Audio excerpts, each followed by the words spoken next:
ইংরেজি শেখার ক্ষেত্রে আমরা সবচেয়ে যে ভুলটা বেশি করি সেটা হচ্ছে ইংলিশকে একটা ভাষা হিসেবে না ধরে এটাকে একটা সাবজেক্ট হিসেবে ধরি। যেমন ধরুন, আপনি আরবিক শিখতে যাচ্ছেন, এটা কিন্তু একটা ভাষা। এটাকে যদি আপনি একটা বিষয় হিসেবে ধরেন সেক্ষেত্রে কিন্তু আপনার এটা অনেক কঠিন হয়ে যাবে শেখা।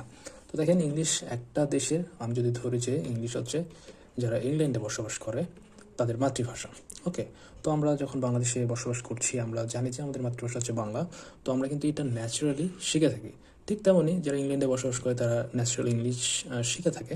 তো এই জায়গাতে আমরা ভুল করি যে আমরা এটাকে গ্রামেটিক্যালি রুলস অনুযায়ী শেখার চেষ্টা করি, যেটা আমাদের জন্য একটা বড় মিস্টেক। তো আমরা কি করব, ইংলিশটাকে একটা ভাষা হিসেবে দেখে সেটাকে শেখার প্র্যাকটিস করব। কীভাবে?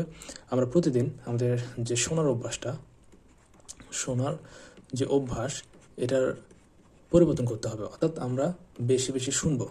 যখন আমরা বেশি বেশি শুনবো তখন সেই জিনিসটি আমাদের মধ্যে খুব তাড়াতাড়ি আমরা সেটাকে নিতে পারবো। অর্থাৎ আমরা সেটাকে খুব তাড়াতাড়ি গ্রহণ করার আমাদের প্রবণতা নিজেদের ব্রেনে তৈরি হবে। তো এখন থেকে, আজ থেকে যেটা করবেন সেটা প্রত্যেক দিন ইংরেজি ভিডিও দেখা, ইংরেজিতে কোনো কিছু শোনার অভ্যাস করবেন, নিউজ পেপার পড়ার চেষ্টা করবেন। তাহলে আপনার দেখবেন যে ইংরেজির যে হ্যাবিটটা সেটা চেঞ্জ হয়ে গেছে। So it's important for you to listen, it's very important for you to learn something language. Okay, thank you.